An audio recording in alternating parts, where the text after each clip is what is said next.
Because I'm just cool, Colin. That's why. It says live in the corner. Oh no. We're live. We're live. Don't panic, everybody. Do not panic. Sorry about this. Welcome back. Noelle, we skipped another week. We're back for episode number No, 10. I'm Tristan tonight because I forgot to. Oh, yes. You are one good-looking Tristan, I will tell you that. You are the TA for the evening.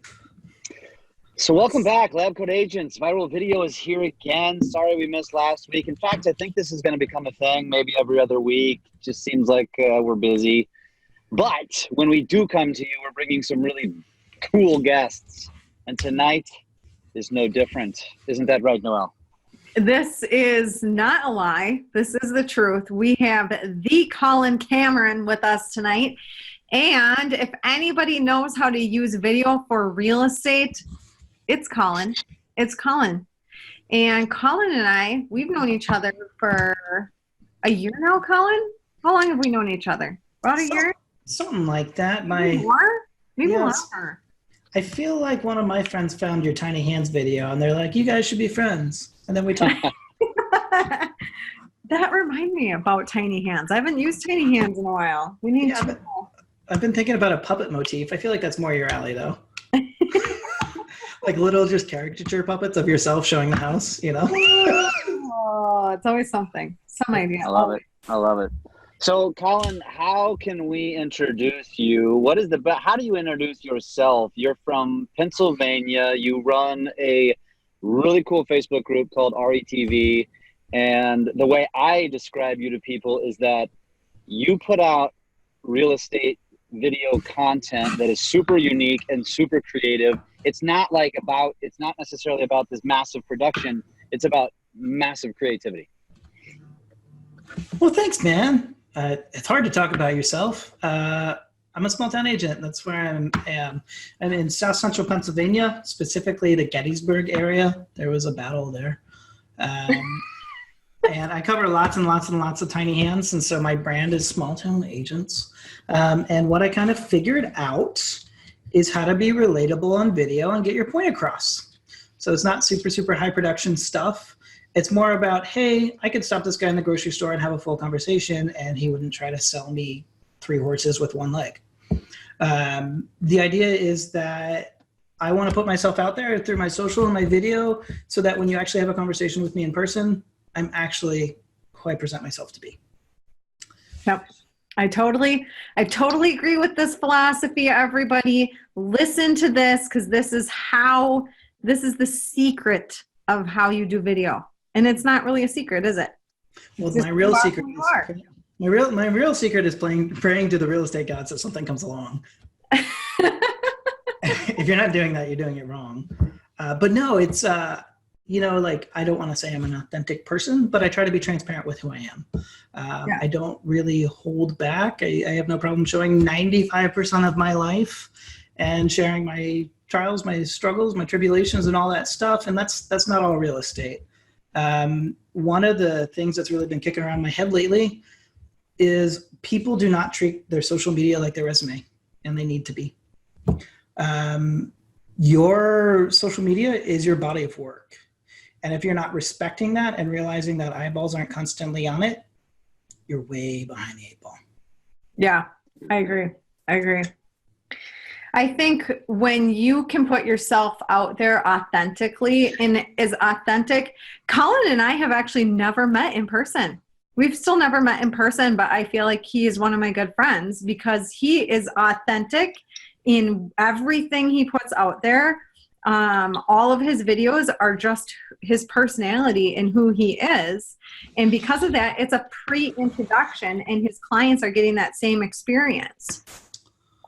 Well, thank you. Yeah, I feel like I know you too. And we can commiserate over the videos that we make that hit and don't hit.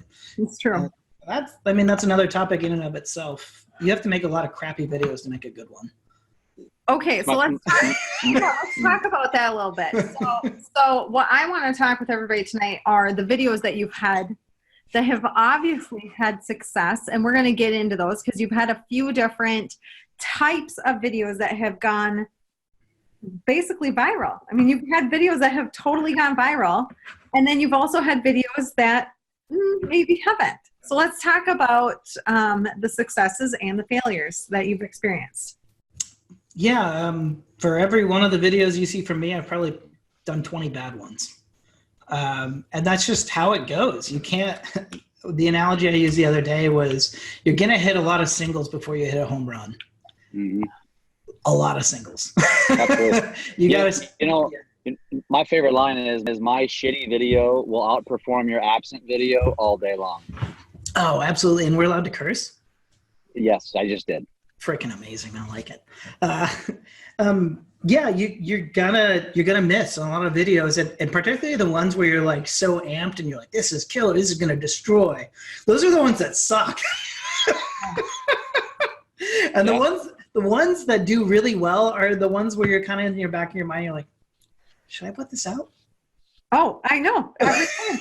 But almost every video that I put out, I'm sitting there wondering if I should put it out. So there is that. Well, that's the creative problem though, is self-doubt. And what Jeff is saying, to his point. So I have this rule.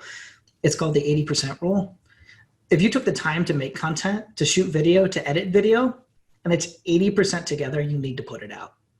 Because you're a disservice to yourself if you've taken the time to do that, because for all of us involved on this screen right now, video is a form of prospecting for us that we're investing time in.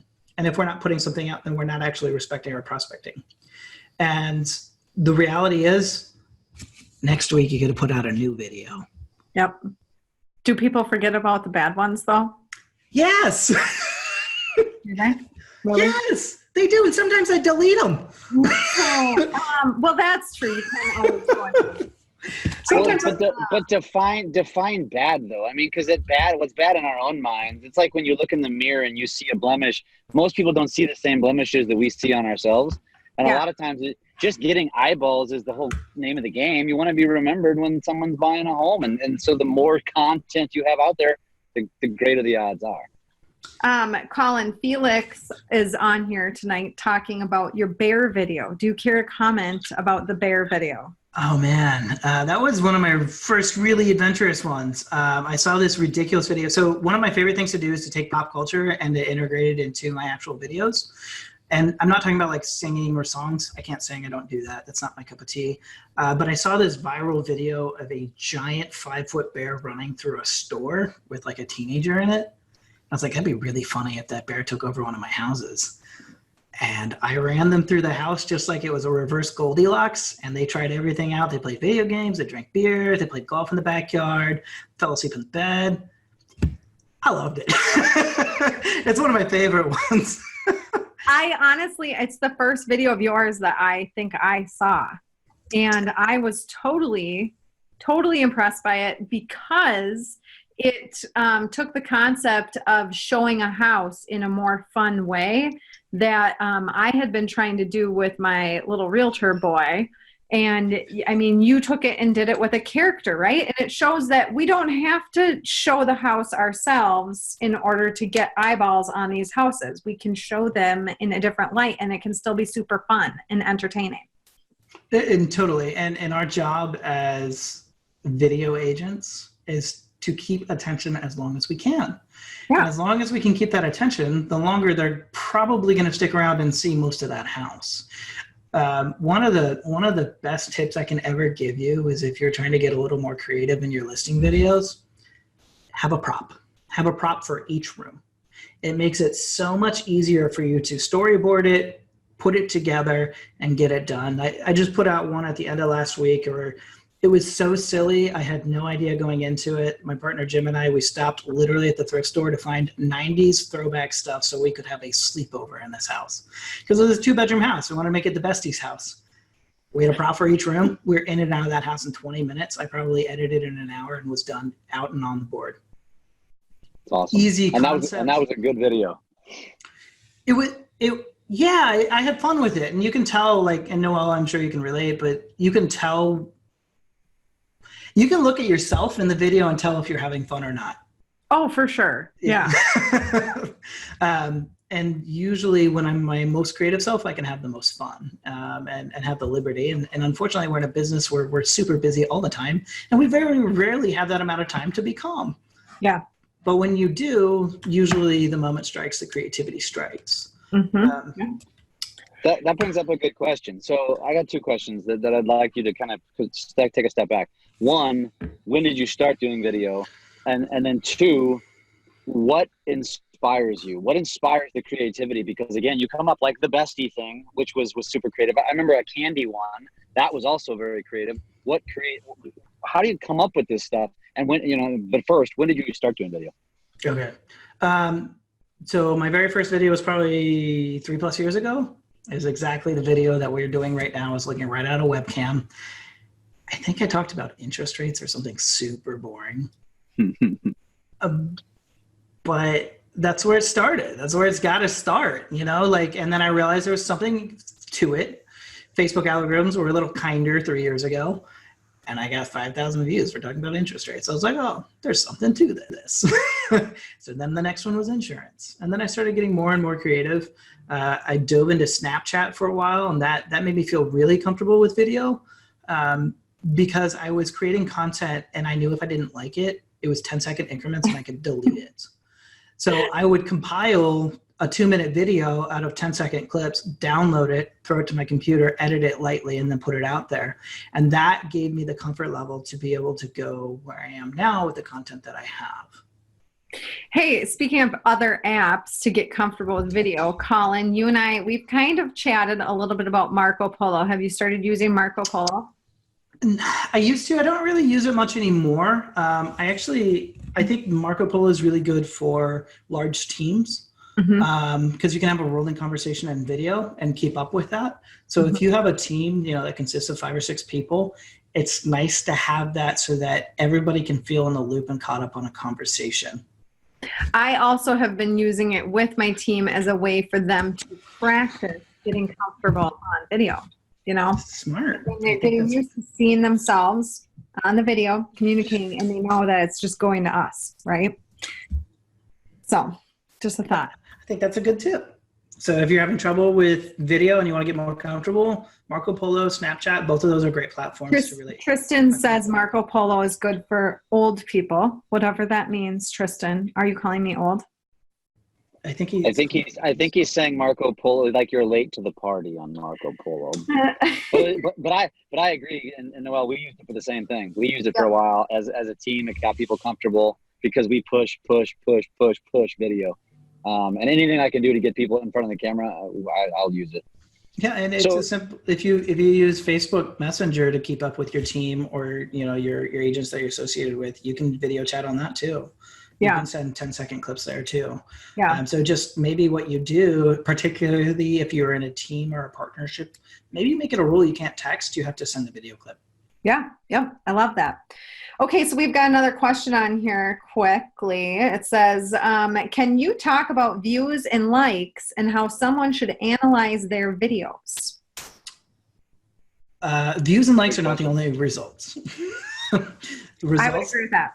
Yeah, I think the biggest thing is I can put out a video that's had 500 views, but I can point to where I got a client and or a sale. That is the end all be all to being definitive. A nice little touch I have from what I do is you figured out I'm in very small towns. There's only 15,000 people in my zip code. I can easily walk into the gas station or bowling alley or the grocery store and somebody's like, oh, you're that dude who does those videos on real estate. And they're like, hey, how are you? My name's Colin. Love to chat with you. There's a really nice trickle effect from video outside of just views and engagements and likes. I'll tell you in my head, if I have a 10% engagement for the amount of views to engagement, killer crush video. If I'm at like 3 to 5%, that's kind of an average video. So you're saying that every 100 views, you get 20 engagements. It's like average-ish. If you're at 1 to 2%, it's okay. But really, do you want to know what my response is? Yeah.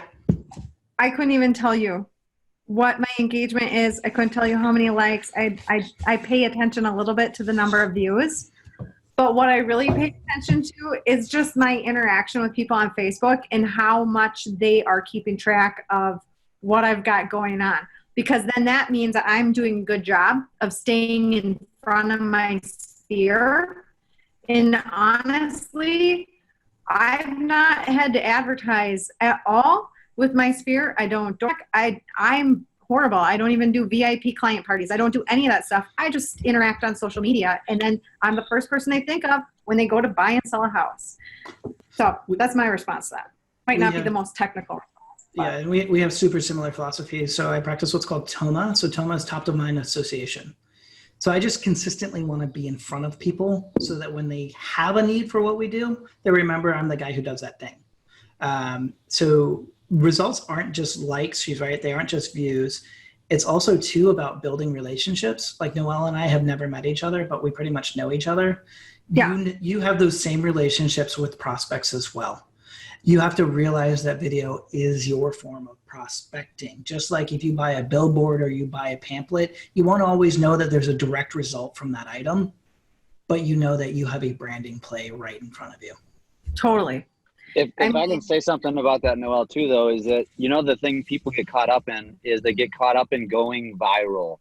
Like, that doesn't matter. And so to answer that person's question is, that's all good and well and stuff, but if you get no business from it, what's the point? It doesn't matter. I mean, I get it. It makes you feel good. But at the end of the day, it's more about not that one golden video that got, 100,000 views. It's about consistent videos where you're constantly being seen, no matter what the quality is. You just want to get seen more often. Going viral really doesn't mean anything. And so my opinion is, pay attention to it. Pay attention because you need to engage, right? You need to stay with your audience. And I think, Colin, you would agree with this. But the views, the likes, all that stuff, don't get caught up in that nonsense. That also defeats people all the time. Oh, I got 1,000 views and then all of a sudden it went down to 150. Don't get caught up in that. Don't let it discourage you. And it's so there a couple of points to that. So video is kind of like your weekly postcard, right? It's like you're suddenly in somebody's inbox, but really you're just in their feed. The other side of the coin is, video is not about putting out one video and being like, I didn't get anything. No, this is about practice and beating the drum. You're not going to get anything until you're about 10 videos in. Sorry. If you don't have consistency and you don't hold yourself accountable, just like any other part of your business, you're not going to have success with video. Yeah. Okay, so more questions here for you, Colin. People are wanting to know, do you use your phone or professional equipment when you're doing your videos? If you give me like 2 seconds, hold on. Okay, well, you take 2 seconds. Tonight I am wearing a preschool made bead necklace, people. Preschool made. It is for sale. It's for sale. It's not. Really. How much? It's actually priceless. It's not for sale. I don't know why. Well, then why did you offer it, damn it? Yeah, what's that about? This is a Canon M50. That's like a $800 camera, and I have a dead cat on it. Not a Canon M50. Yep. And then I also have the Pocket Osmo, which I enjoy a good bit. And then that's a newer one. It is. It's a lot of fun. Are you liking it? I am liking it. I like it more for actually the family moments. I leave it in my car generally. And I did like a cute sunflower video the other day. My family was just out and about and we're in a sunflower field. I was like, oh, it'd be fun to take some footage. And I put together a nice little family thing. And then it actually turned into a business highlight. I didn't even mean for that to happen. They shared it to their page. It got like 5,000 views and a bunch of people engaged with it. How's the sound on it, Colin? It's not bad. It's not bad. Really what you want to use it for, though, is hold it up and show it to us. People are going to ask. What you want to use it for, though, is mainly footage. And it looks like a toy, but it's really not. This is a $300 toy. And then I have a lens on it, too. You can see that from the side. And then it really does track. And then the really cool part, let's see if I can do it. You can center it right to your face and then flip it right back around. Cool. How cool is that? The Pocket Osmo. Pocket Osmo, it's like $350, I think, $350. And then a couple of attachments. You're probably into it $400 if you go down the rabbit hole. And then you can get an adapter to hook it to your phone and actually make it like, say that's a phone like that. So yeah, the thing too that I think people really get hung up on is So my quality is not awesome for videos. It's okay. It's passable. But what trumps quality is content, right? Content kicks the shit out of a highly produced video every time. Yeah. Okay. So if you take 5 minutes, you actually have some creativity. Usually. Yeah. Usually see that. That's my idea board. So when I have those shower thoughts, I run up the stairs into my office. Yes, this is my office, my house. And I write it on the board like a little kid in a candy shop. And the only way you're going to have really good creative ideas is, for me at least, is if your butt's in the right seat, right? So if you're in a setting where you have a partnership or a team, you need to make sure that everybody in that group is in the right lane. Yeah. Right. My lane is not paperwork. It's not. And when that paperwork's offloaded from me, I am in the best freaking creative space you can have. And so I can just go content. Mm-hmm. Yeah. Right. Kind of a weird diversion thought, but it's something that I've been getting approached about a lot lately by agents. Is a lot of younger agents, like lower than a millennial. I don't know what that is, but like the 22 to 28 bracket. They've been coming to me and be like, is it Gen Z? Yeah. I think so. Whatever you are, I hope your parents' basement's great, but I'm kidding. No, I'm just saying that's what college does to us. It puts us in debt. That's what the stats say. It is. Sorry. He's a lender. He knows. But really, so I keep getting these agents that come to me and like, hey, my team just made me the content creator. And I'm like, what's the added value of you doing that? How does that help you? And they're like, well, I'm helping the team. That's great. But here's what I'm going to tell you right now. If you're watching this and you're listening, if you're the one who knows how to make the content, you should be building your own empire. Make it about you. You should be building your own empire, not somebody else's. Because the hardest thing in this business, aside from client acquisition, is content creation. And if you have the gift of content creation and you have the right supporting people around you, you're going to crush it. You're going to crush it time and time again. So stop building somebody else's empire. Mm-hmm. Yep. Soapbox. Yeah. Ladies, Love it. I love it. Go with it. I love it.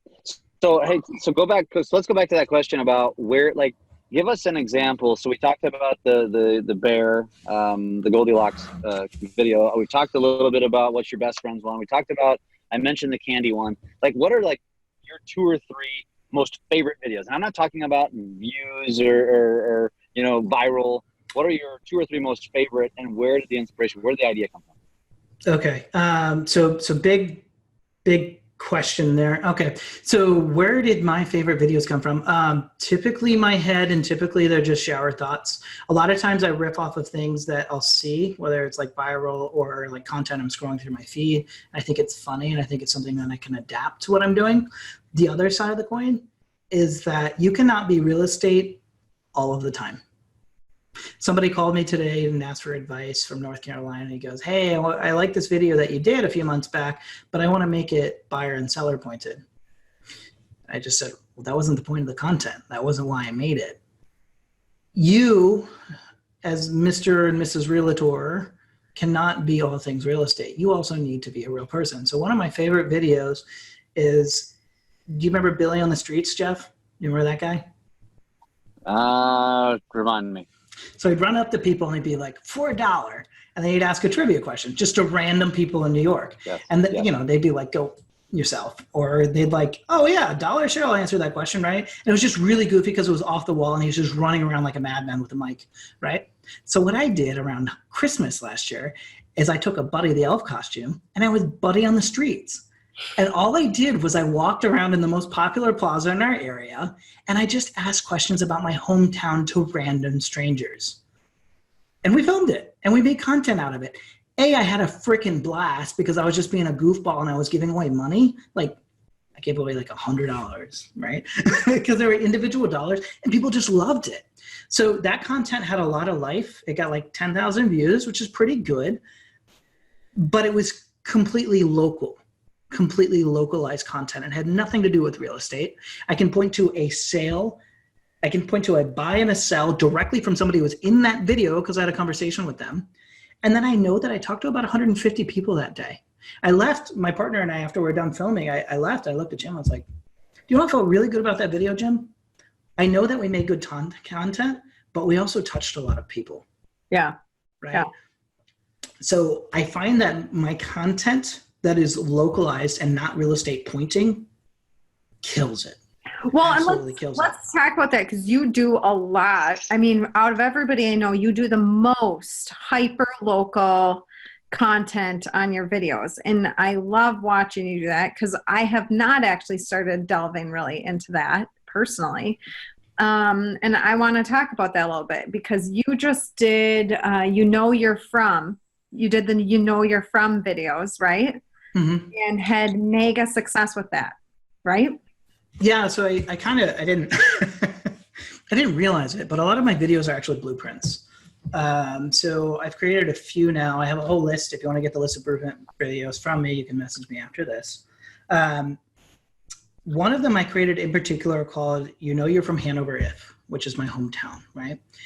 And we had a video right before that. That was actually my partner's idea, Jim's idea, that Hanover we're thankful for. And it was right before Thanksgiving. And it was super, super silly. We had nothing to do. We looked up from our desk and we're like, there's nothing to do today. Let's go shoot some content. So we walked around and we was kind of tongue in cheek. We got 67,000 views for this stupid video where we're just being kind of satire. We're like, we thanked our town for the Kmart and pointed to the sign that was still in the parking lot, even though there's no Kmart behind it. And then we said we really appreciate banks because there's like 30 banks in our town, and you know, it's like small town humor, right? So then we pivoted from that video. We're like, man, we got to make a better follow-up, like a really strong one. So I took that concept and I morphed it into car light went off. I morphed it into You Know You're From Hanover If. And all we did is we went around, we pointed out all of the different quirks in our town, and it got like 3,000 shares in a week. And then it went to shares, people, shares, not views. Because I made content that was relatable, guys. Right? Yeah. So then I've had a lot of my friends, I've coached a lot of people on how to create that content. My friend Jesse Weiser, he reached 300,000 people on his.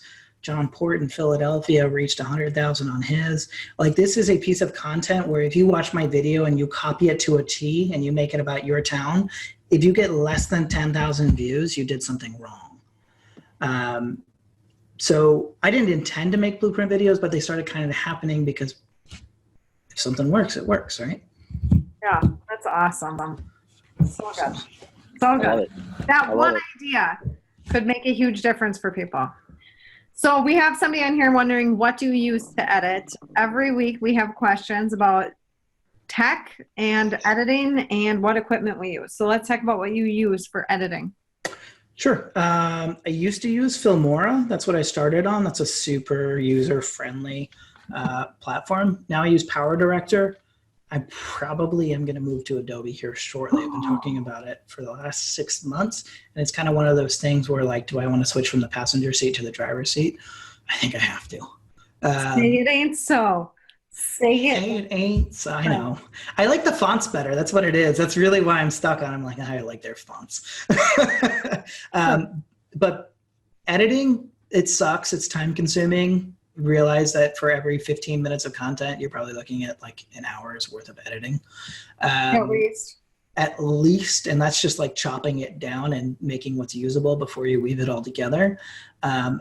Just like real estate, you have to practice it to get good at it, period. So don't jump off this and expect to make an amazing video and then come and complain to Noel, Jeff, and I. You just aren't practicing your art. Yeah, you do have to practice. Just like you have to practice your scripts. It's kind of the same thing. Well, it's bigger than that, especially when it comes to video. There's one thing that you don't hear real estate agents talk about. So part of my background is actually communication and PR. You have to find your voice on camera. You have to know what you sound like. You have to know how it's going to come across to be able to envision what the after product's going to be. Mm-hmm. Without practice, you will not know your voice. Mm-hmm. Yep, totally. Do you ever use a videographer, or are you doing it all yourself? Every once in a while I do. I have a really great friend from college who does it professionally now. Thank God. He'll be at our client event shooting for us because we can't do that, obviously. And every once in a while If I've just got a fire idea and I don't think I can execute it myself, I will hire him to come on over. Every once in a while, I'll outsource my editing too. You can find people on Fiverr, stuff like that. But probably Noel's in the same boat that we're very protective of the stuff that we're making. Well, I ended up hiring a full-time videographer. Aren't you a jerk? But I will say, so here's the deal with full-time videographers, everybody. There's a few things that people have to think about before they just go out and hire it. I have actually received a couple phone calls from people this week with questions about full-time videographers. In fact, Jeff has called me also in the past when he hired his full-time videographer. You don't just hire a full-time videographer and then they magically show up and content like happens. That does not happen. Like where Colin just started talking about his giant list that's there behind him of ideas, you still are going to be the responsible party for pretty much all of those ideas. So like today, I had a very stacked day today because yes, I am still selling real estate.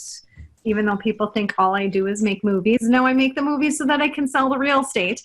And I run a big team too. But today, even though I had a whole bunch of other things going on, I took the time to do a 2-hour consult today with my videographer and game plan because it's Monday. So we game planned for the rest of the week. We shot a couple clips for some things that we're working on. And then I squeeze it in between my meetings and then he edits during the time that I'm like doing my meetings and not there. But I have to keep him busy also with that full-time schedule of what are you working on this week? And that has to come from me. He just doesn't magically have the real estate ideas. So, you know, you got to think about that before you just go think that hiring a videographer is going to be your magic solution. 100%. My videographer says the same thing. He says, I show up to shoots, like, because we do it for loan officers and for realtors, and he'll show up and they will just look at him like they're expecting him to vomit out what they're supposed to do. And he's like, listen, I'm a videographer and I can edit really well, but I don't know your business. So you know that you hit it on the nose. Yeah. And then, you know, the other thing they have to think about too is once they start getting good and you've got them all trained in, how do you keep them engaged? Because it's just like having a teammate. It's just like having another teammate. When you have teammates and they start getting good, you have to incentivize them to stay on your team. You have to incentivize them to stay with you. And it is the same thing. So before you take the leap of hiring a videographer, I encourage you first to do what Colin is doing and make your list of content. Like spend a couple months and try making some of it yourself first and make sure that video is something you really want to hop into. You know, it's like buying Zillow leads without being sure you want to actually run around and work with Zillow or whatever it is, you know? So anyway, that's like 2 years. That's my soapbox now. No, your soapbox is fine. You're right. You shouldn't just go hire somebody because at the end of the day, you're still going to be in charge of the vision and what that product's supposed to look like. Yep. And your videographer is not going to understand real estate, not unless you have like the 1 in a million person. Yep. Totally. So who's holding the camera when you guys do your shoots? Because usually it's two of you and your partner. I watch enough of your videos, and there's obviously somebody holding the camera. So who's doing that? The tripod. Really? Oh yeah. Love it. Yep. Go ahead. Tripod, or I use it's the Gorilla mount. Is that what that's called? Mm-hmm. And when I'm feeling super saucy, I'll move the camera around and get different angles. But usually I deadpan and just take it right on the face and just say what I'm going to say awkwardly, like I just did now. Well, I think it's a testament, though. That's one of the reasons why I love following you and I love watching your stuff is that, you know, you didn't hire a full-time videographer. You're just, all these ideas are just morphing in your own head. You're not using the fanciest equipment, nice equipment, but not the fanciest equipment. And you're not doing these crazy productions, and you're crushing it. And that's the power of freaking video. Mm-hmm. It is. And if I can say something too, if you're like first to market in your area to be like the agent doing video, it's super intimidating to everybody else in your market. Yes. I ran into one of my peers at Target the other day, and he was chatting with me, and he's like, Colin, I know how to do what you're doing. I just don't know how the hell you have the time. Mm-hmm. Mm-hmm. Mm-hmm. I have no comment. I love it. It's a really struggle for me. Yeah. So You know what? That's like exercise, though. People say the same thing about exercise. It's like, I just don't have the time. Bullshit. You have the time. You just got to make the time. I mean, the three of us. I really don't have the time, Jeff, and I'm not going to talk to you about that right now again. Shut your pie hole. I like pie. Oh boy. Awesome, dude. Well, anything else that you guys would like to discuss tonight? Stop doing live open houses, please. You know, I know some of you do them, and that's okay in theory. I would just be very selective about how often you choose to do it, because you could water down your audience quite quickly. Mm-hmm. Yeah. So give them a little bit more reason why you suggest they don't do that. The reason I don't suggest you do that is because I think that when you take the time to actually produce something and have some thought into it, I think that actually gets you more attention from your local sphere versus your national sphere. When you go live in your news feed, it alerts everybody on their Facebook channel. And if the thing they see every week on a Sunday is you going live at your open house asking somebody to come, first off, you're showing that you don't necessarily have anybody there already. And second, those people are just going to go, they're live at the open house again. Click. So here's a thought on that. Mm-hmm. If there are people on here that really enjoy doing their lives every Sunday or Saturday at their open houses, then you better freaking make it entertaining and like have something that is like your bit at these live open houses, like a comedy show or something, because it's got to be entertaining and it's got to be fun. And it's not, I don't care how pretty the house is, people are not going to watch it the next week unless they are like watching a TV show and they're waiting for the second episode of whatever it is that you're going to talk about, like what topic you're going to talk about, and talk about something else other than the house, and then be like, oh yeah, I'm here in the house, by the way.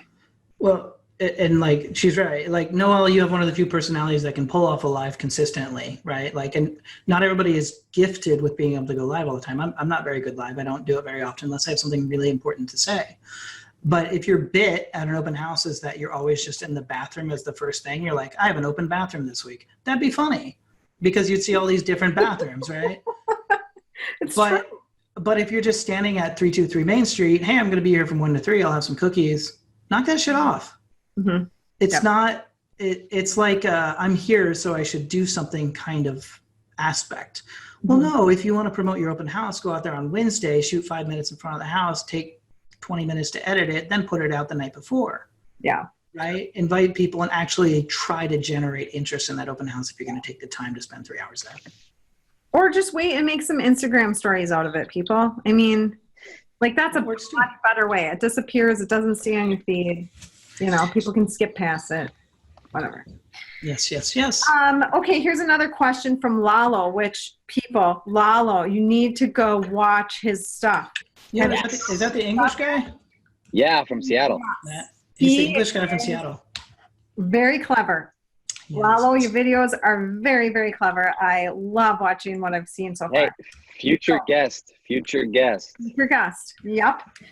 So he is saying obvious and maybe dumb question, which there are no dumb questions here. In what way do you usually convert a video to an appointment? In what way? Yeah. Credibility. So freaking credibility. Because if I'm walking around town and I have my video, I have at least a video every week, if not two, and I'm wearing my shirt and they're like, oh, you're the guy who does that thing. I can tell you so many times that's resulted in an appointment, period. And all I do is I shake their hand, I introduce myself, and then I find them on Facebook right afterwards. And I just friend them, and then they're going to see my content every week. People becoming friends with you is a subscriber. Yep. They're subscribing to your content, right? And then if they're saying, hey, come into my bubble. And you're saying, here's what I bring to your bubble. And guess what? They'll watch it. They'll click it. They'll pay attention. And the coolest thing is, first off, when you get into a listing appointment and you're a video agent, it cuts the time in half because you've already introduced yourself through video, right? Mm-hmm. They always say, I feel like I know you. You're just like the way you present yourself to be, which is perfect, which is why you shouldn't be fake on camera, because then you're not going to be the same product when you come in front of them. Secondly, Everybody wants a video of their own house. And they want to know, what are you going to do for my house? What are you going to do unique? Does that put a lot of pressure on me? Yes, tons of it. But I'll tell you what, I've probably done 50 listing videos this year. I'm not unhappy with that.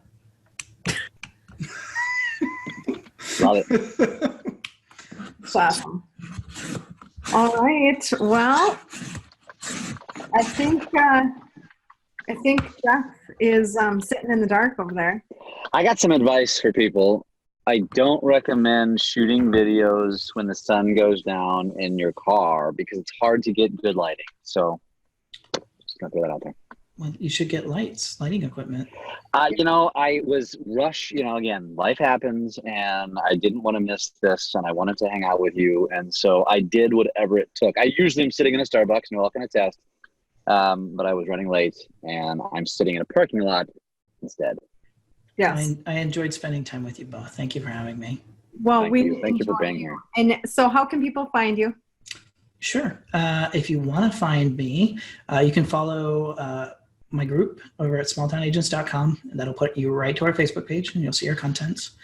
If you want to follow me on Facebook, totally fine, or friend me, fine too. Just do me a favor, don't slip into my inbox and ask me a million questions about video. That is why I created RETV. You can join that group on Facebook and you can ask it there, and you will have 5,000 people who will help you with video questions and video content. And do this for yourself, guys. Don't forget to spend time with your family. Yeah. A video with them. You can video with them. Yes. Yeah, absolutely can. All right, everybody. Well, we will. I know, Jeff, you mentioned doing this every other week, but if we do that, you won't see me for a long time because I'm going to Africa next week. So, with being said, we will see you next Monday. You're going to do videos while you're there, right? That's why I'm going to Africa. I am going to Africa, everyone, so that I can document and video what this nonprofit that I'm going there for is doing over there. So use your video. Once you get it going for yourself, you can use your video for good. You can use your video for other businesses. You can use your video in all sorts of ways that don't have anything to do with real estate, but then it pays back manyfold on the real estate end. So start creating more unselfish content, guys. Yep. Use it for good. Seriously. Love it. All right. Have a great week, everybody. See ya. Thanks, Colin.